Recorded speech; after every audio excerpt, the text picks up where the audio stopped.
minutes off. So we're live here again on Like Effect Radio after just a smidge little thing, but we're good now. We're here with Molly Maguires, JJ again. Our great relationship now dating what, two 2 years? Yeah, I think the entirety of the pandemic, basically, which is hopefully over now. We're hoping. We're definitely hoping there. Right. Yeah, I'm definitely liking what you said recently over in that your now new live cuts, which I have all chopped out. Your whole live album. Cool. Yeah, I appreciate that. That's some live audio that was recorded in 2021 at AS220 in Providence, Rhode Island. Um, so happy that you guys are digging that, and we think it's pretty cool. It's a little taste of live Molly Maguires. There's nothing exactly like being there in person, but hopefully this is at least halfway there. Well, it's pretty darn close. Yeah, it's definitely with. I would say it's like 60%, I appreciate that. but I never necessarily seen you in live in person, so I'll take it. I would say maybe at least 60. Could be maybe a little bit more north, give or All take. right, yeah. I'll take I'll take what I can get these days, Jeremiah. Yeah. Now, see, if you guys actually live, I could probably maybe bump it up more. It's that whole darn pandemic thing makes Right. things. It's a hard judge scale on Yeah, that. it sure is. We're looking forward to getting out on the other side of this, and it looks like we might have the chance to this year finally. So here's hoping it's over. You guys got different shows booked already? Yeah, so we're right now we're gearing up for a show that's coming up very soon. On April 9th, we're playing a 2-year anniversary show at the Knickerbocker Music Center in my hometown of Westerly, Rhode Island. Very excited about that. We're going to have Big Lux as a special guest. Lux played violin on our first record. We're actually going to play that first record start to finish in one of our sets, and just try to have a big, kind of gala event evening of music. And we're really excited about that. So that's coming up on Saturday, April 9th. So that's sort of the showcase event that we have planned for this spring. We played a show a couple of weeks ago at the Parlor in Providence, which was where we played our very first show a little over 2 years ago. So the early 2022 stuff is really kind of centered around the 2-year anniversary thing, which it's hard to believe that it's actually been 2 years, and what a crazy 2 years it was. But we still feel like we have a lot to celebrate, and we're excited to go move forward now. Yeah, that's a big accomplishment. Not letting you weather the sort of messed up storm that really no one could control.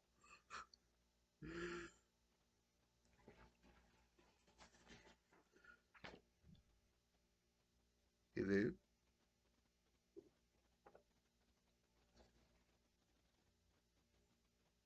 Are you still there?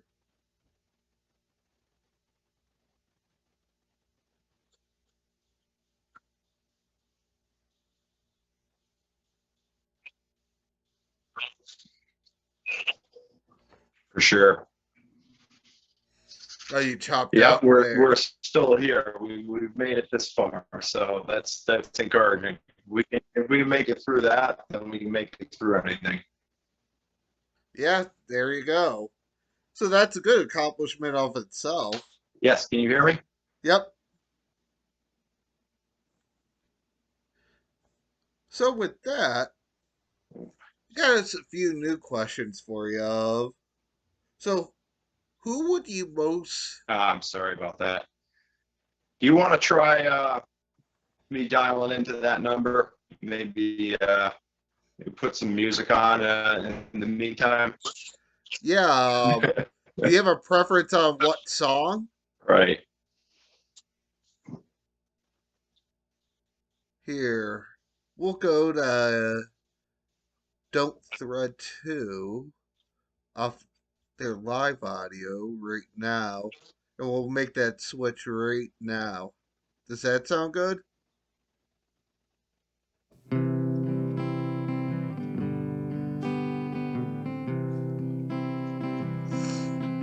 Um, You were sitting on the porch, drunk and getting mean, hanging with your stupid friends, trying to be seen.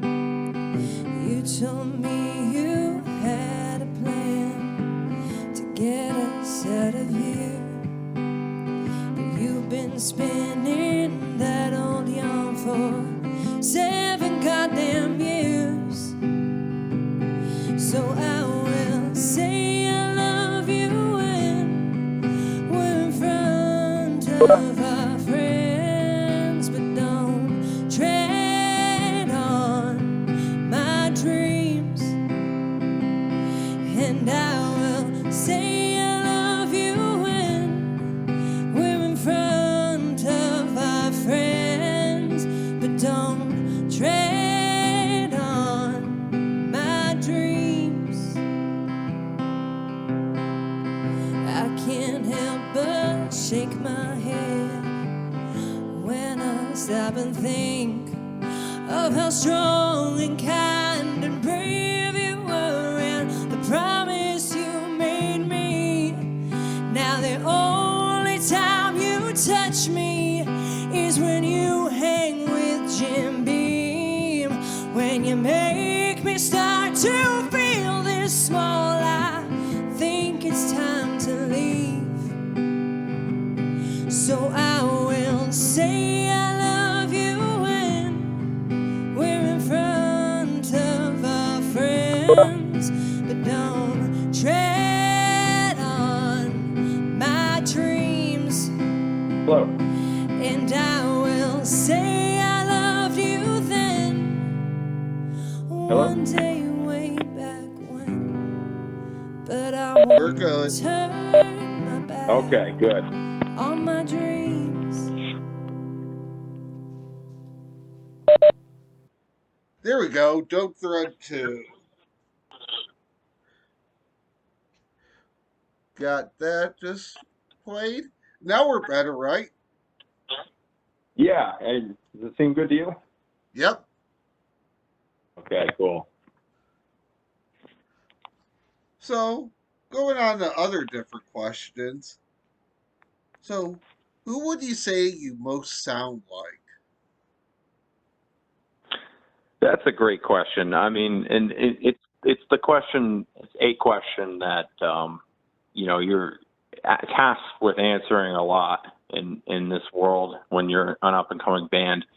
And I think it's kind of a difficult one for us because we've got a unique thing going on with the two singers, the female lead singer, and then also having the male vocals going on there. So that dynamic kind of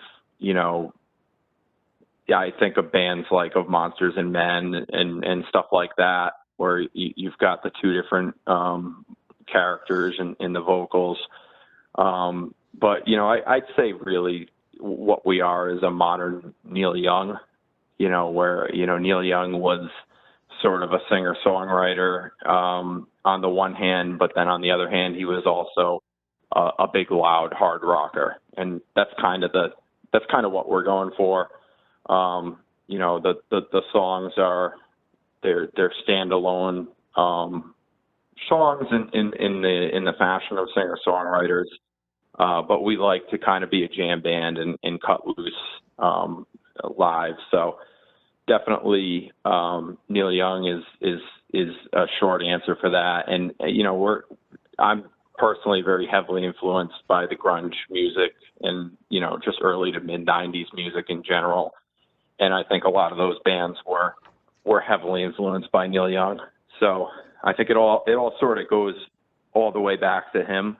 But that's kind of what we've got going on. But again, you've got a different type of spin on that with Megan as a lead singer. That definitely gives it its own flavor.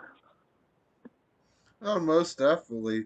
That's sort of listening. I was sort of picking up on that a little at first. In a way, sort of Neil Young is sort of that one question from the last time I sort of threw in a back burner necessarily for another, you know, Right. future down the road thing. But I definitely I hear it for sure. Who do you think we sound like, Jeremiah? I would say, yeah, Let's. Yeah. Neil Young would be a good representation. All right.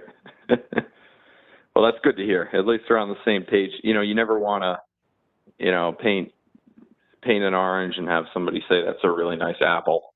You know, it's kind of Well, like that in music too. You make something and you're not really sure how it's going to be received, and sometimes people just completely don't get it at all. yeah, that's sort of growing up on Neil Young because my grandmother, that was one of her like favorite artists. Hmm. So being exposed to it a lot, yeah, I pick up those hints. It's not like someone I just occasionally listen to. Right.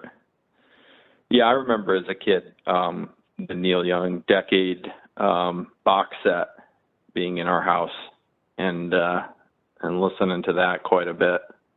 So I definitely had an influence directly from him as a kid. But I liked, when I was real young, I was into country music. But as I got a little bit older, certainly a lot of classic rock was sort of what I listened to in my younger years. And you know, as I got older, that evolved into blues music and getting into what sort of the influences of rock and roll were. And I'm also a really big blues fan as well. But I would say that my personal influences are probably pretty different from the rest of the band.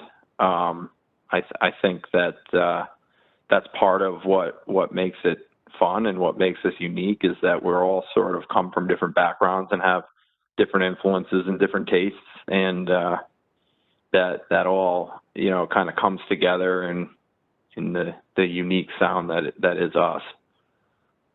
Yeah, most definitely. But sort of a segue in now curiosity going is it's one question I always throw out everyone every so often of how you mentioned about 90s bands. So what would be your favorite 90s band? That depends on what I'm at. I mean, I get kind of hankerings on certain things, and I'll wear certain things out. So it depends on when you ask me that question. But you know, at any given time, it could be Pearl Jam. You know, that's probably the easiest answer. That's a band that I would say is, you know, among my 4 or 5 all-time favorite bands.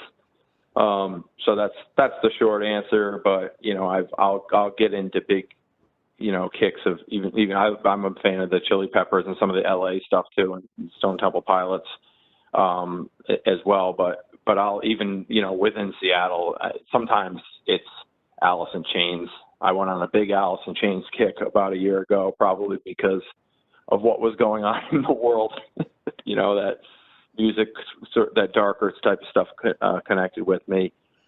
And I've recently been trying to really study Nirvana more. When I was younger, for whatever reason, I didn't like Nirvana as much. I don't know if that was sort of like being a Pearl Jam fan and buying into that rivalry or whatever. But I've tried to challenge myself to get into Nirvana recently, and it's been rewarding. I'm happy to say that I no longer dislike that band, and I've forgiven them for their success and everything, and really gotten into studying Kurt Cobain, because I think that it's, for me personally, he's a similar artist that I am. He approaches playing guitar and singing and songwriting in a similar way. I wish I had his skill of writing melodies, but then again, I'm not sure that anybody has ever had his talent of writing melodies, so I'm not going to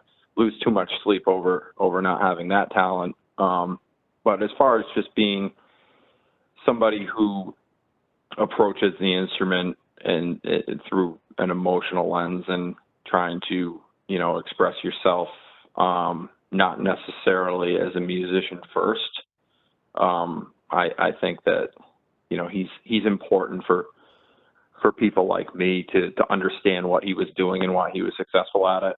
So I'm happy to have gotten more into Kurt Cobain recently.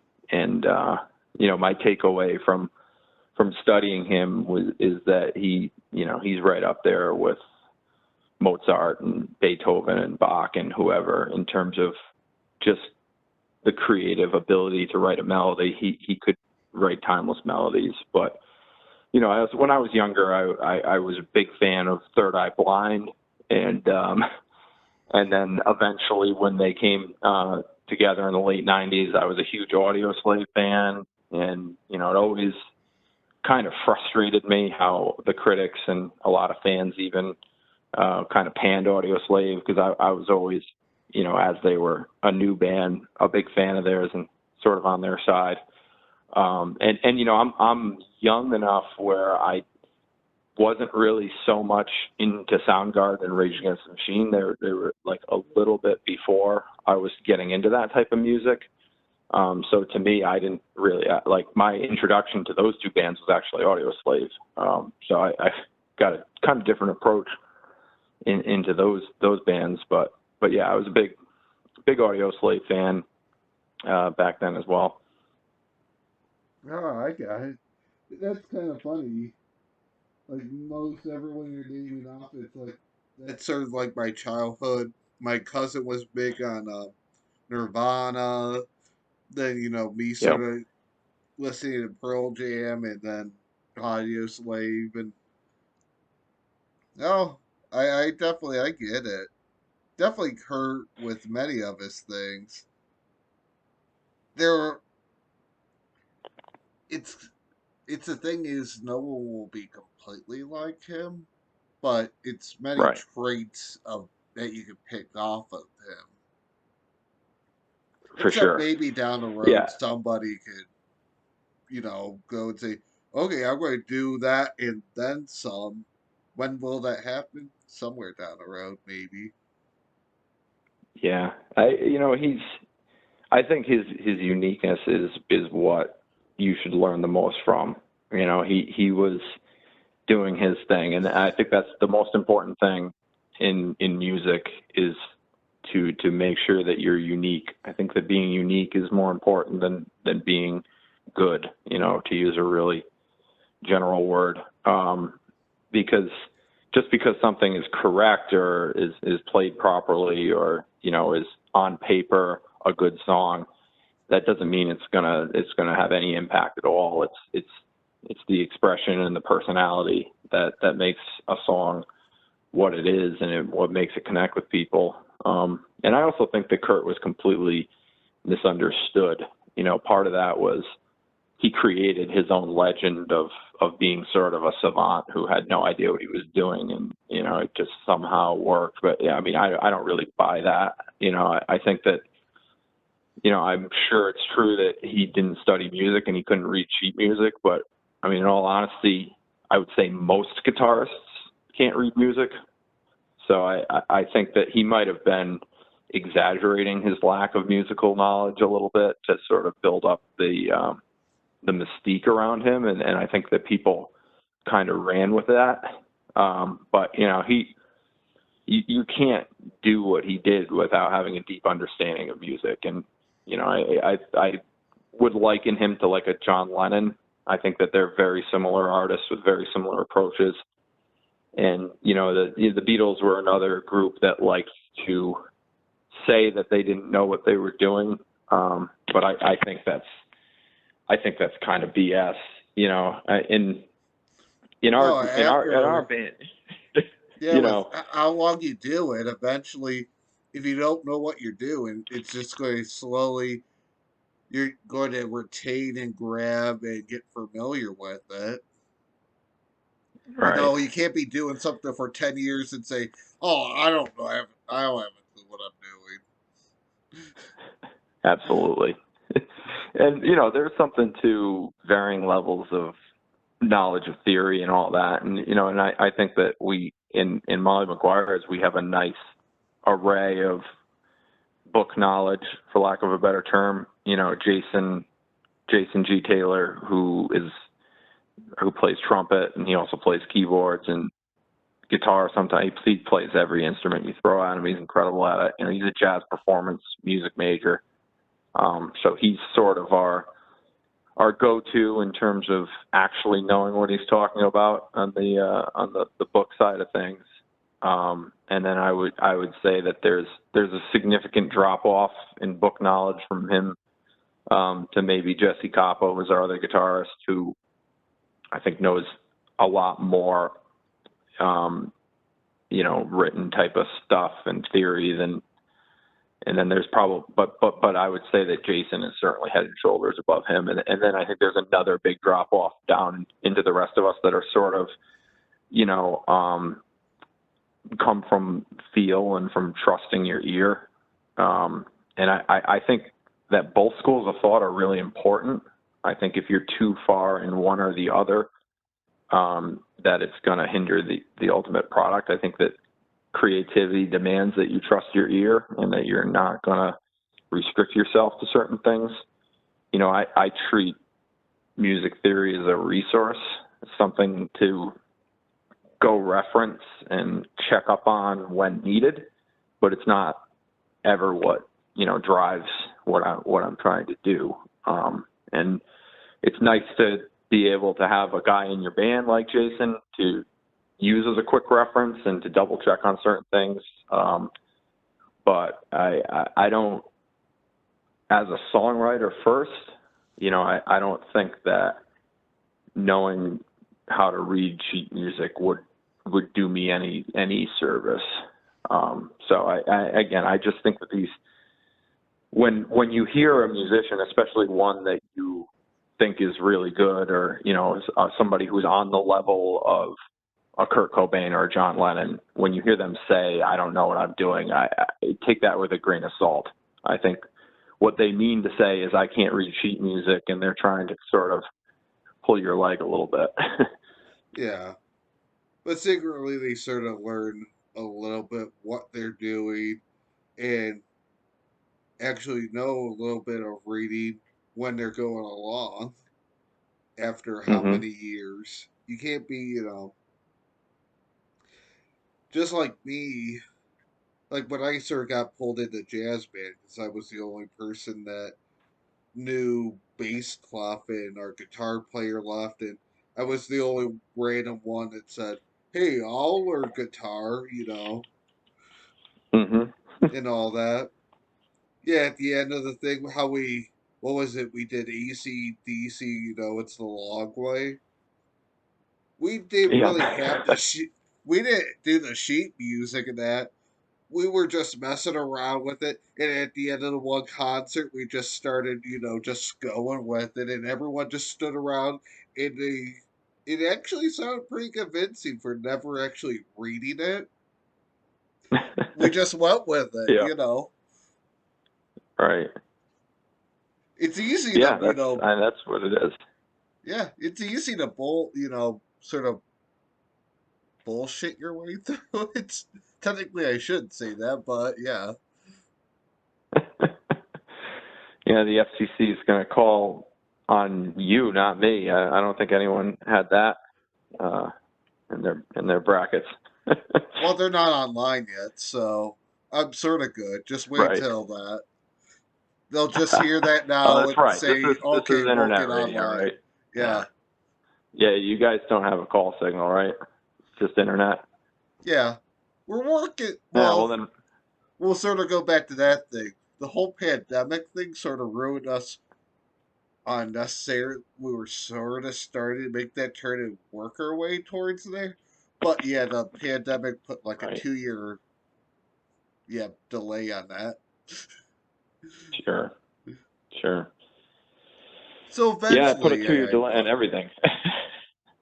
you guys, us, we Right. run down It'll that happen rabbit someday. hole. So, to another one question. So, what is your favorite part of being a musician or in Molly Maguires? Yeah, I think that the ability to connect with people is why I do it. You want to.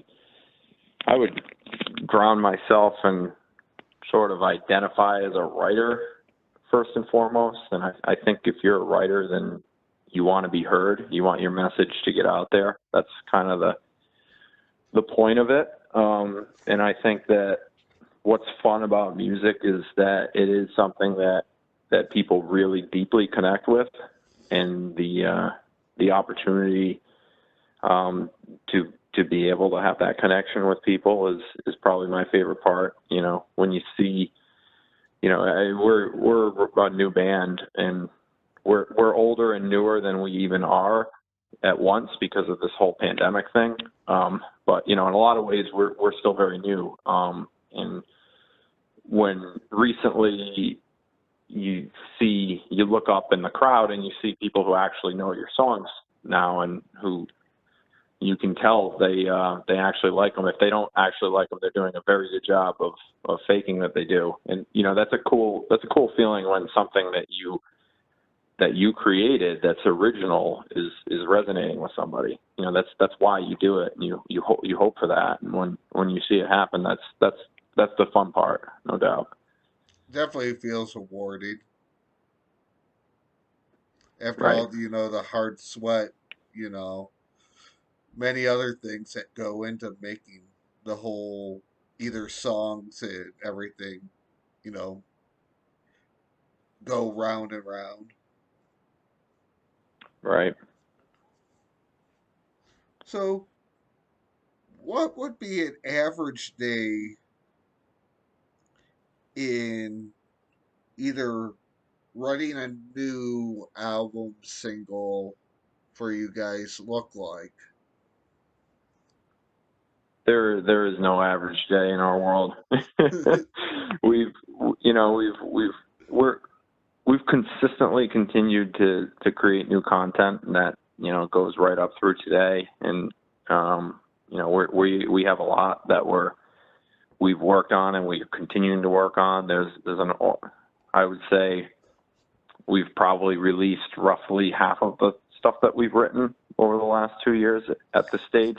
So we're in a constant state of writing and creating, and it's all been sort of very different. The first record that we did was something that I had written myself over the course of about 10 years, and was sort of on paper a finished product that we went and made.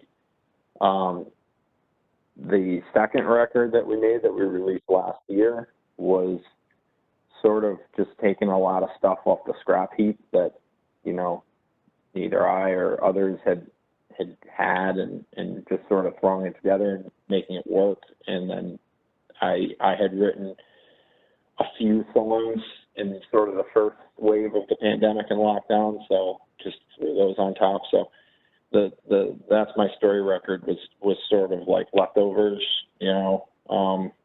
that we threw together. And I think that we threw it together really well. And I really like that record. I really like how it came out. And I think that it does have a nice sort of arc to it. But it was really just, shoot, we need to do something right now. And we can't play live. We can't do much of anything. So, what do we got? I was digging through old notes and everything and digging up whatever I could find off the scrap heap.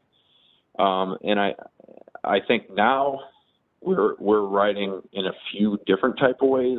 One thing we're doing is sort of a unique form of collaboration. Like we have a few songs that our drummer Sean Scrow wrote the lyrics and that I've written the music to.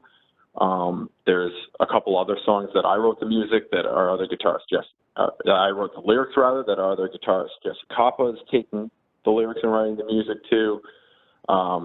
We're working on one now that I'm sort of just passing between people. I took an old poem that I had and sent it to Jesse and said, hey, write a piece of music based off of this. And then we took that piece of music and we sent it to Megan and we said, hey, put together a vocal piece based off this piece of music that Jesse wrote. And that seems to be working really well.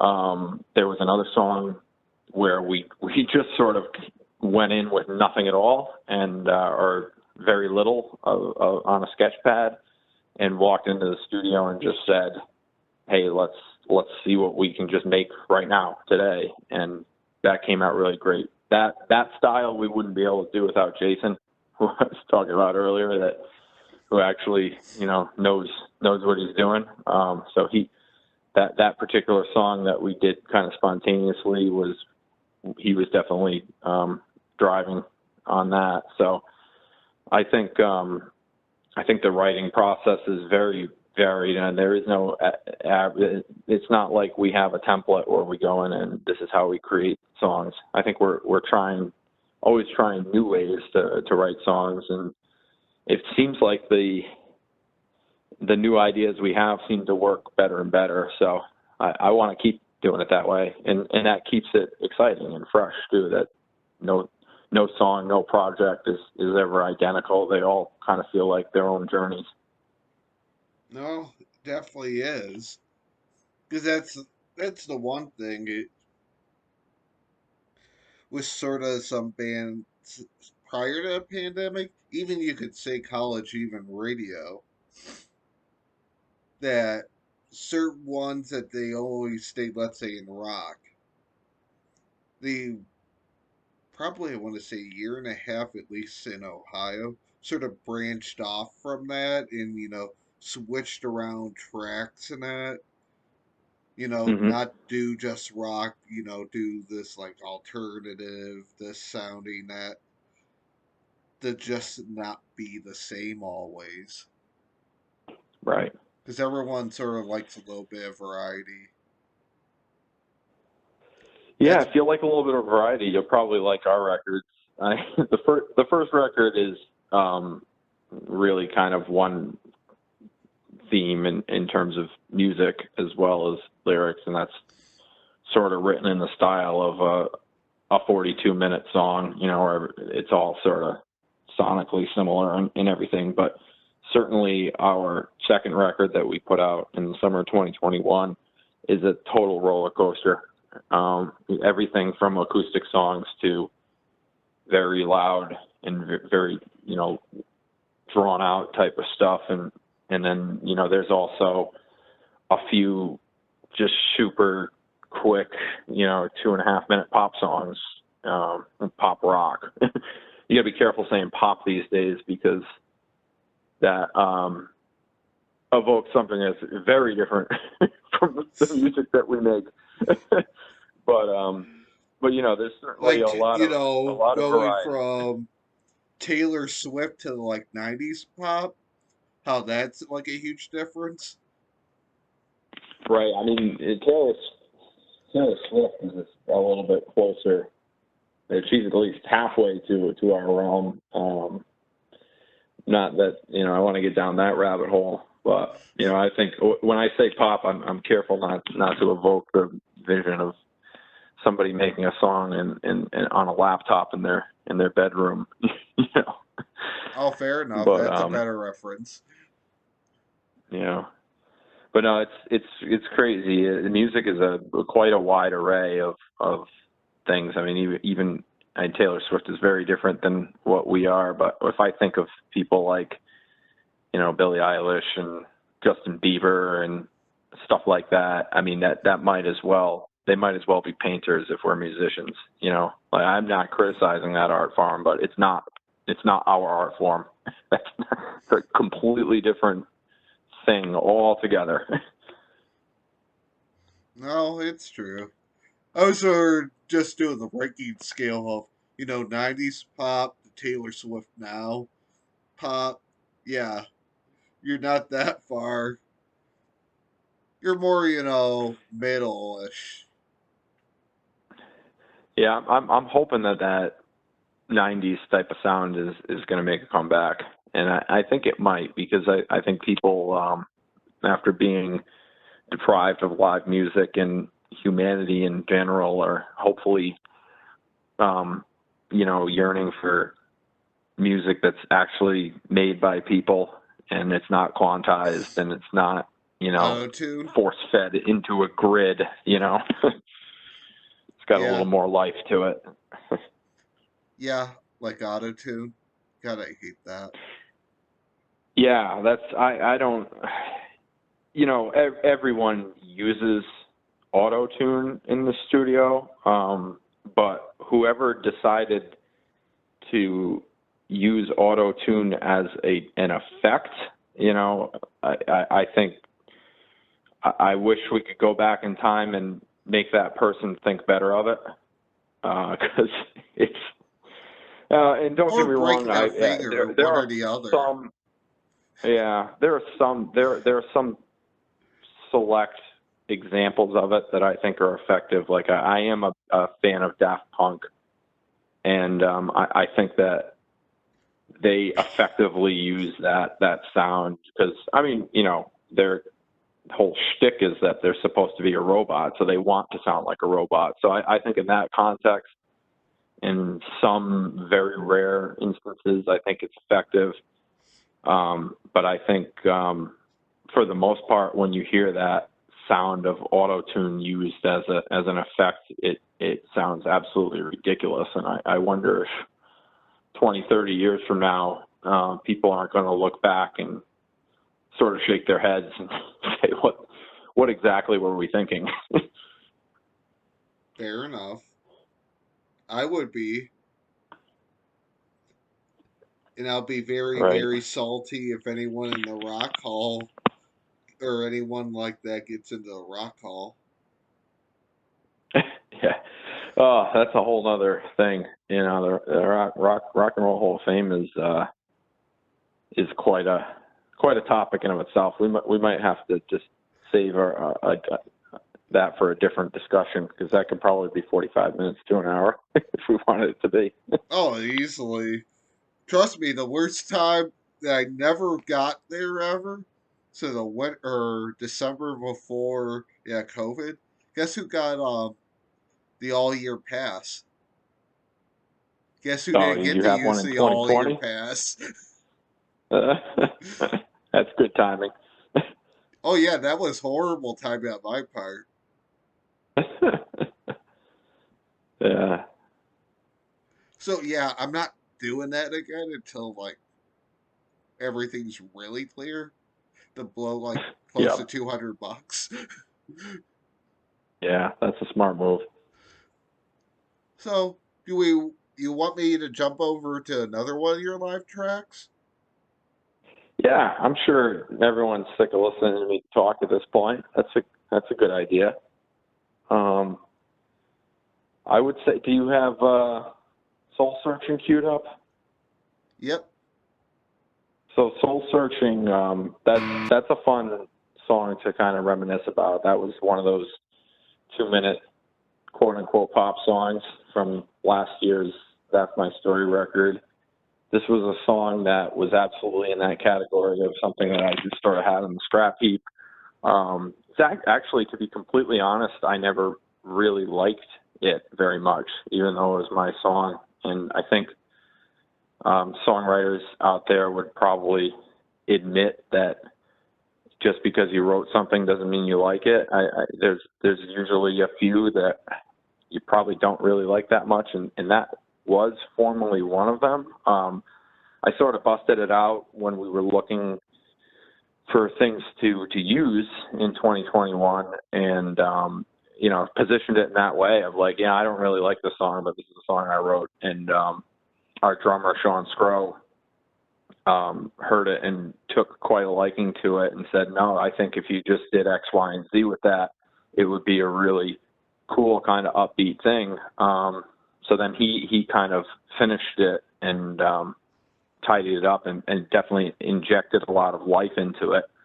And once he had spruced it up a bit and kind of shifted it into his vision of it, I think it came out really great. So that's kind of a good story of collaboration, and how sometimes a second voice can take something that was in one place and have it end up in another. Oh, most definitely. That's the good stuff. Absolutely. So we'll go right over to Soul Searching.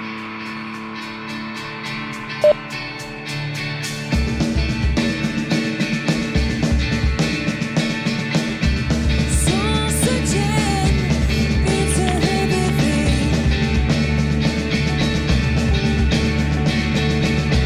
Soul searching, it's a heavy thing. When you know the price of a diamond ring, when you know just why the cage bird sings. Soul searching, it's a heavy thing.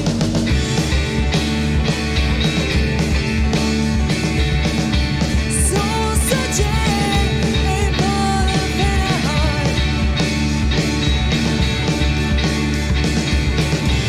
Soul searching, ain't for the faint of heart. It takes some courage to take yourself apart. Wise men don't know where to start. Soul searching, ain't gonna paint a heart. Soul searching, ain't gonna paint a heart. Soul searching, ain't gonna paint a heart.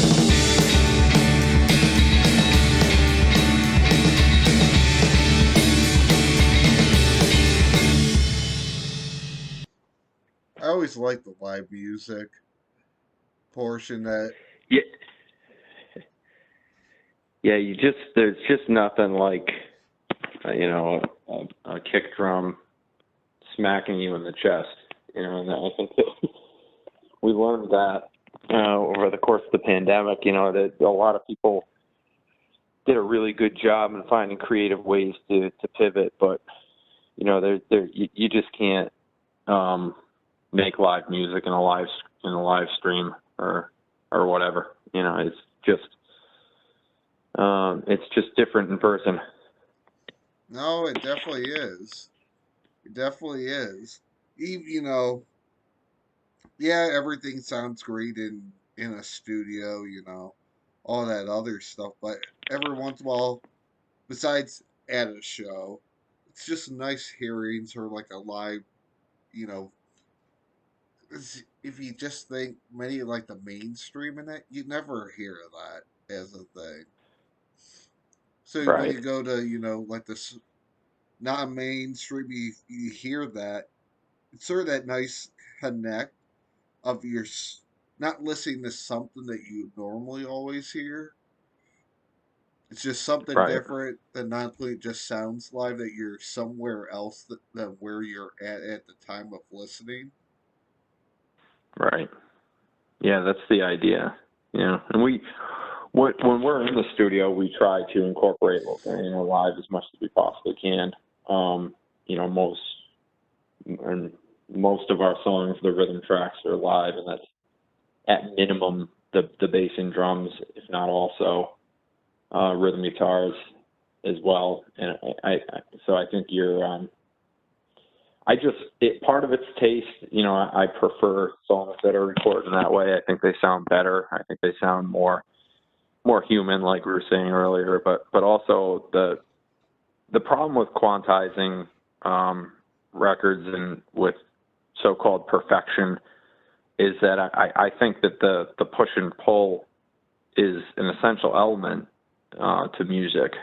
And the going back to the '90s stuff, I mean I think that's a huge piece of what made that music so great and so organic sounding, was that you could hear the push and pull. There are some iconic moments of holding back that makes the next section more powerful. And sometimes if you speed up a track or slow down a track, that's not necessarily a mistake or a bad thing, and that's just the ebb and flow of the piece of music. And if you're recording to a grid, I think you lose that forcefulness that comes from that. So we, for the most part, there's varying degrees of it. Some of the tracks on our records are completely live tracks, everything, and one take performances of every instrument and all the vocals and everything. But at the very least, it's almost always one continuous rhythm track. So, and I think that works best, in my opinion. And you can hear the difference between something that was gridded out first and something that was just played. And I'll always prefer music that was actually played. Not true. That's it's sort of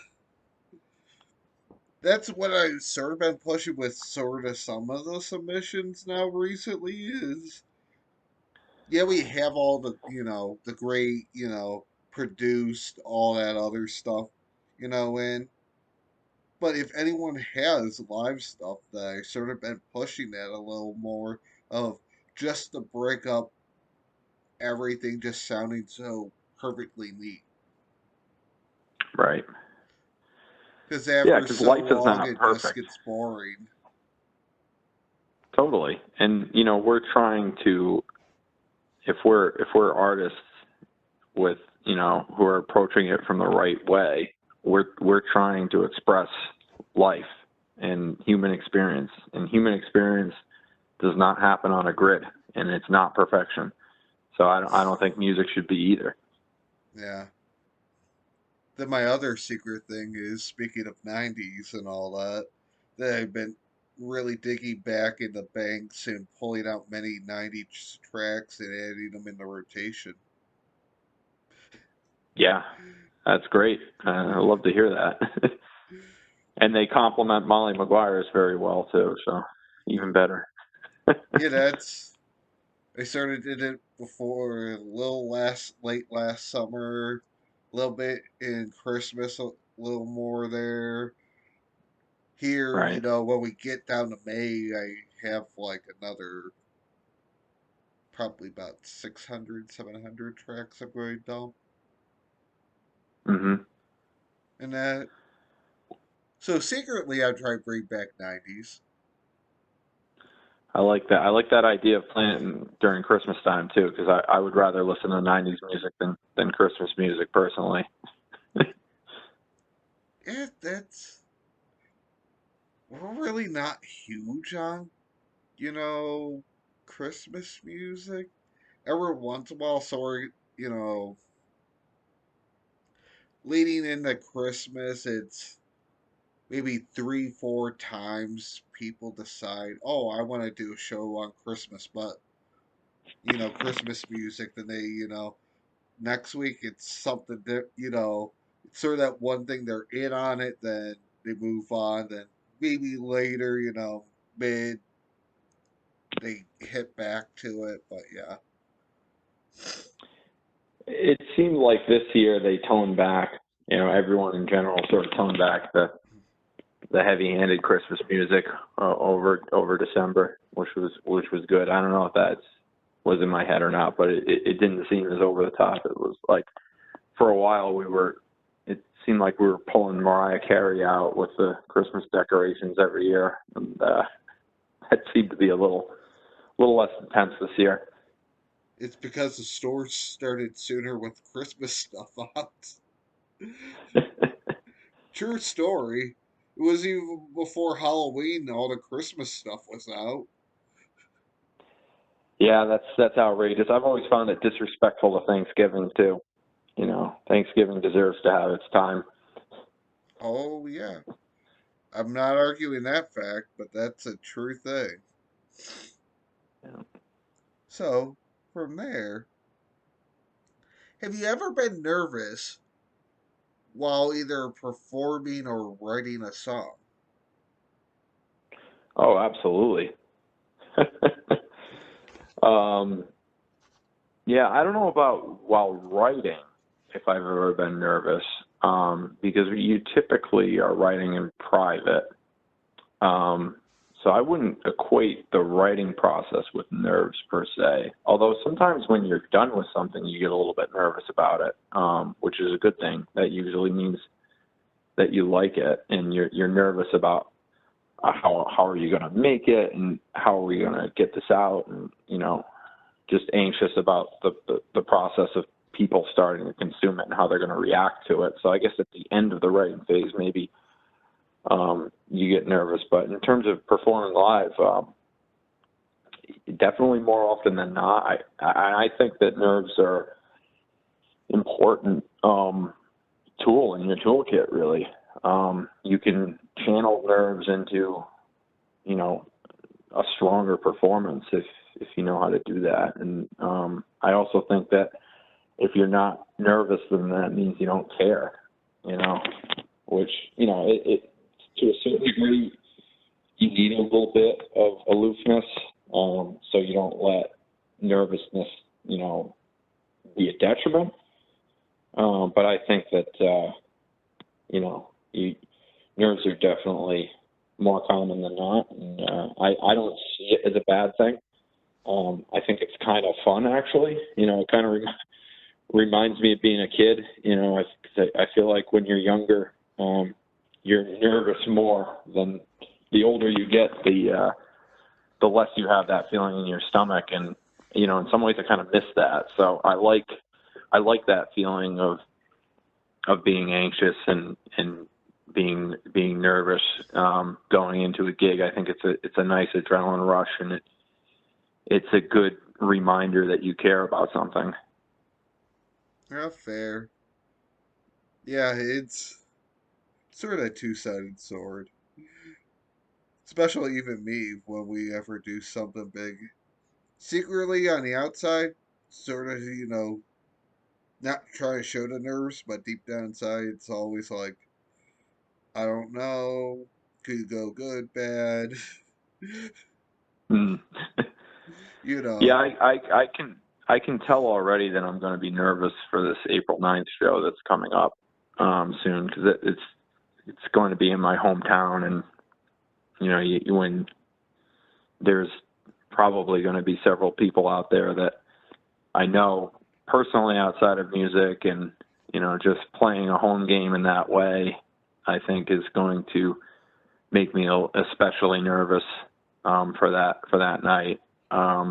So that I am preparing for some nerves on April 9th, and in some ways looking forward to it. Like I said, I think it's nice to feel something that intense And as you get older and as the world gets stranger and stranger, it feels like it's harder and harder to have those types of feelings. So I don't necessarily mind it. I don't know if I could tolerate it every single day, but it's once in a while. It's It's a a nice good change thing of to pace. show that you're not a robot. Right. I could have helped that. That was sort of like a good fitting to throw it in there. Because occasionally I go If and I say that of, well, people come up to me, well, I'm sorry I made this mistake. It's like, well, we're not perfect. We're not robots.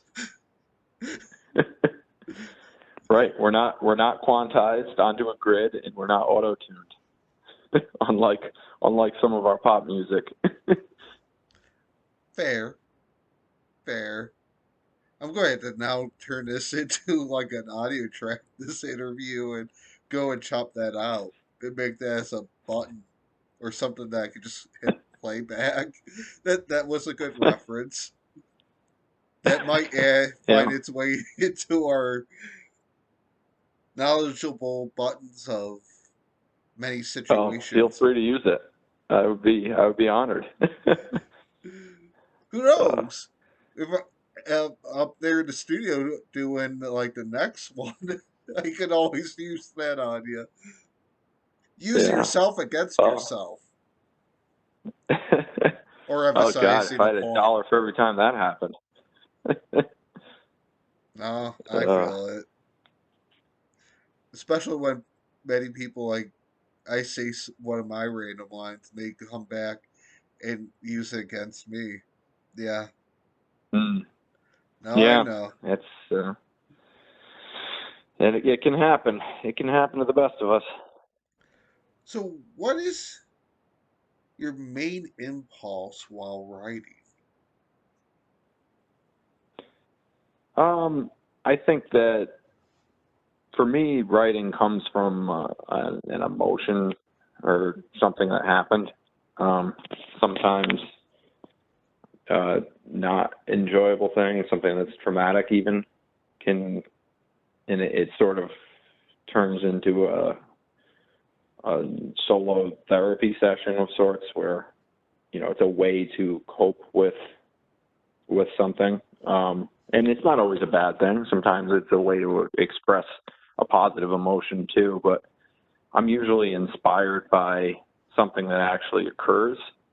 I think it's important to write even when you're not inspired. That's you need to treat writing as a job, and the more you do it, the better you get at it. And you got to realize that 9 out of 10 things you write are not going to be the keepers. But the more you do it, the better you are, and that hones your skill. But I don't really songwrite in the way of, I'm going to work on new songs, and try to get, 3 done, for instance.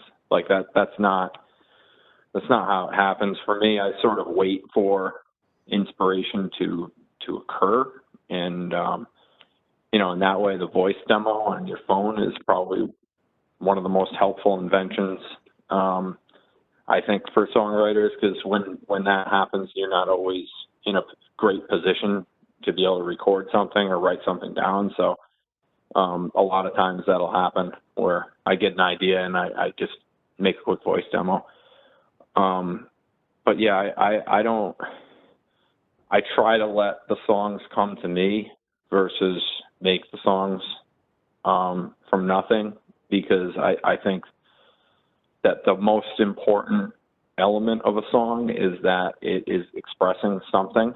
And, if you start to write music for the sake of writing music, it doesn't have any impact. And, in terms of harmonic structure, everything that works has probably been done at this point. There's Western music has 12 notes, and it's had 12 notes for, I don't know, someone who knows history, music history would know better than me, but at least 1,000 years, I would guess. So when everyone's working with the same 12 notes, you know, I think it's important that you have something to say. And I think that you can take a structure or a general sound of something that may have already been done. But if you have a unique message and a unique emotion behind it, then that's what makes a new song and a good song. So I try to make sure that I have a message and I have an emotion behind a song, and that, you know, we're not just building something from scratch just for the sake of going through the exercise, because then that's when I think things sound either boring or unoriginal, is when they don't have something to say. And you know, that's going back in the tradition of the singer-songwriters who sort of were born out of the folk music movements, you know, first of like the late 40s and 50s, but obviously most notably in Greenwich Village in the 1960s. I think that those songwriters were first and foremost concerned about what the message was, and, you know, what did you have to say? What are you saying? So I think that that's where a song should start and finish, is the message. And so that's something that can come unexpectedly sometimes. So you've got to be ready to recognize when that happens, and you know, trust your instincts that you have a message, you have something to say. And I think with that, I think that my greatest skill as a songwriter is my ability to listen. I don't necessarily think that I'm any kind of good listener as a person. And there might be people who know me that would make fun of me for saying I'm a good listener, because I'm probably not really as a person. But I think that as a writer, I am, because oftentimes what I've learned is that some random person across the bar or at a bus stop, or, you know, that you overhear in a restaurant, is going to just naturally throw out an amazing line or phrase, or have something really profound to say just naturally. And I think the more you're listening to what's going on around you, and the more you're listening to people's experiences, the more you'll be able to capture, you know, those great lines. And that's something I'm always alert to, is, you know, hearing something that sounds cool, and making a note of it and taking that. Maybe that'll be a lyric that fits somewhere, and it's probably going to be better than something that you create from scratch, because it's natural and it's something that just occurred in the natural habitat, so to speak, versus in captivity. No, I understand, because you sort of had to put everything. Well, not necessarily put everything out, but you can't always leave some good stuff on the back burner, because you're sort of just not letting it have its light that it could have. That could be a really good thing. Right. And I think taste is the most important quality of a songwriter. The types of songs that I like, and the types of songwriters that I like anyway, I think that they are every bit the translator and interpreter as they are creator. You know, if you think of somebody like Tom Petty, who's one of my biggest influences and favorite artists, I think that he was such a good songwriter because he was such a good fan of songs, and, you know, he had good taste, and I think that's an important quality too. You need that's intuition and it's instincts, but it's necessary because you've got to be able to sort of self-edit and self-evaluate and know when something that you came up with is good or not, because most of it's not going to be good. So you need the ability to recognize what's good and what's not good. And I think that a lot of people don't have that ability. They'll throw away some stuff that actually is good, or they'll be convinced that something that isn't any good is, and you letting your emotions and your biases and your attachments to certain things can be really detrimental in either direction. And you've got to be effective and to be prolific, you need to understand when something is worth working on and when something's worth throwing away. Yeah, it's sort of just, where did that come from? About, like, leave your emotions or that at the door. Yeah, that's probably been said many times for a long time. It was Yeah, some, that's like, necessary TV though. show or something. I'm blanking on it. Or it was, like, Yeah. some TV show or cartoon. It was something. God, that's going to come to me, like, in the middle of the night, I bet. It's going to be like, oh, Oh, well, hey, you forgot about this. And here it is. right. Just hours late. In that. Yeah. See, that's why you need to record voice demos. When it pops in your head in the middle of the night, you just take your phone out and you make a voice demo of it. And there you go. Yeah. Or, like, things like that. Like, what was it? A Few Good Men. Yeah, you can't handle, or I Want the Truth, you can't handle the truth. I actually have Yeah. that as a button up in the studio.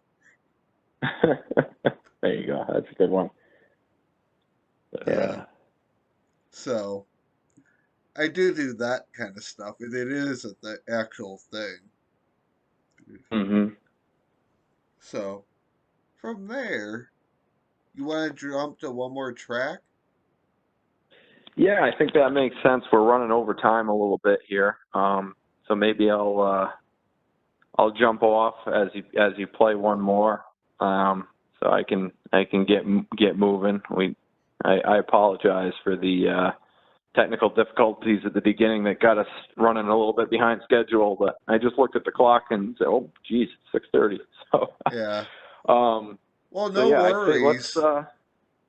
Yeah. But, No, it wouldn't be Molly Maguire's interview with Lake Effect Radio if there wasn't a technical difficulty. That's just par for the course with us. well, actually, now we know, forget Zoom and just go to WebEx. Yeah, definitely. You know, it's over ambitious, I guess, to try to get the video element. We should have just gone right to the phone call. But you know, you live and learn. Yeah. But yeah, let's send this home with 24 and 7. Okay. Um, But if you're going to I think jump that's off, if people want to check you out or find, like, your new albums and that, where should they go? Yeah, so we're on all social media. So Instagram, Facebook, you can find our accounts there. We're pretty active, especially on Instagram. So that's the best way to stay up to date with news and everything.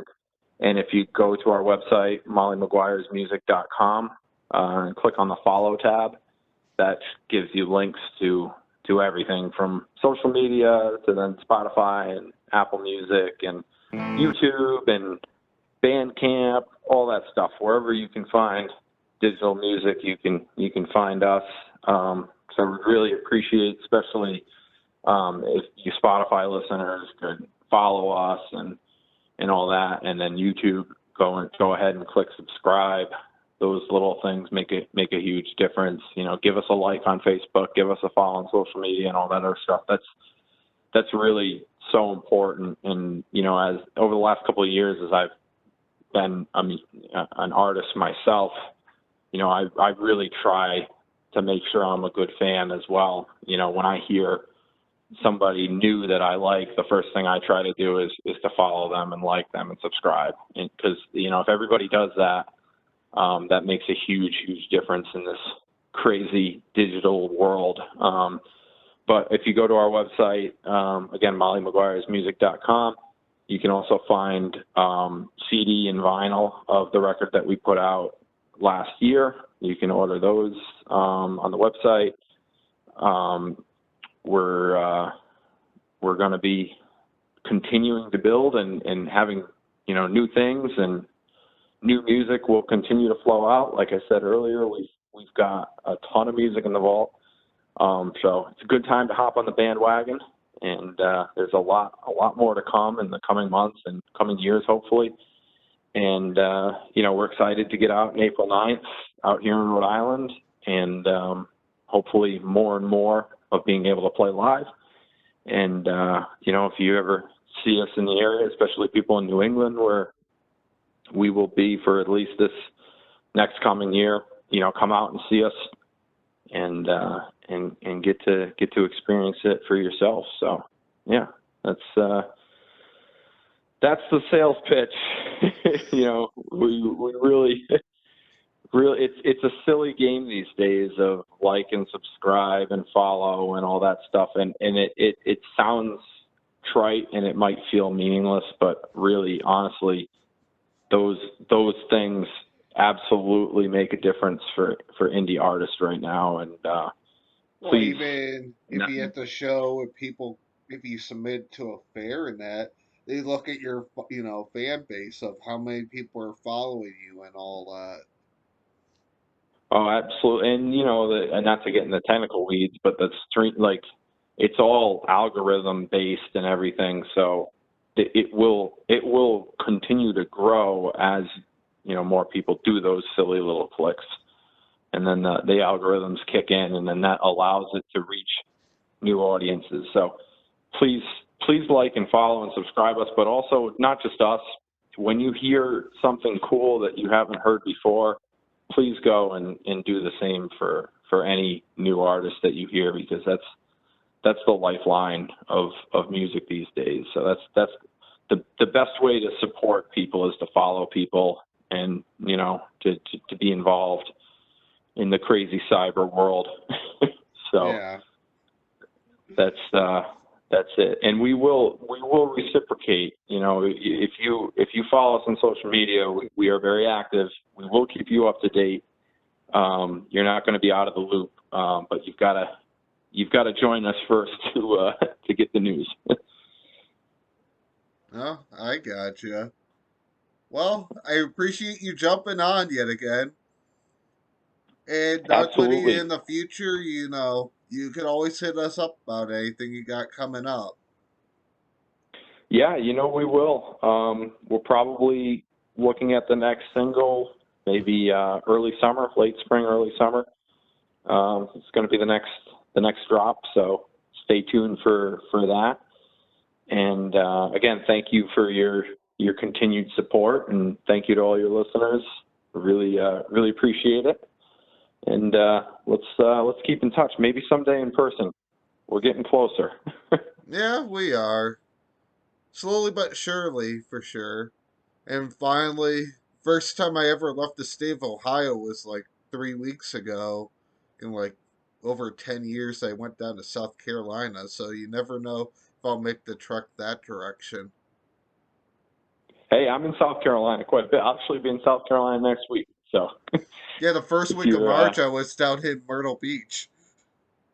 yeah, I'm often there myself. So keep me posted on when you're in that area, because I may just be there. Maybe we can do an interview from Myrtle Beach.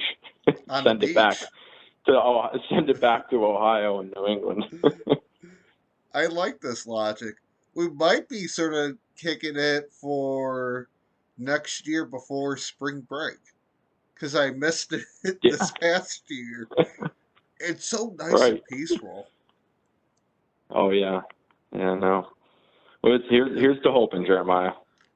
Yeah, we'll see what happens. That's right. That's all we can do. So, you have a nice rest of your day. I'm going to kick it over to them for 24 at 7. All And, right. Well, thanks again, Jeremiah, and oh, thank you no to problem. everyone.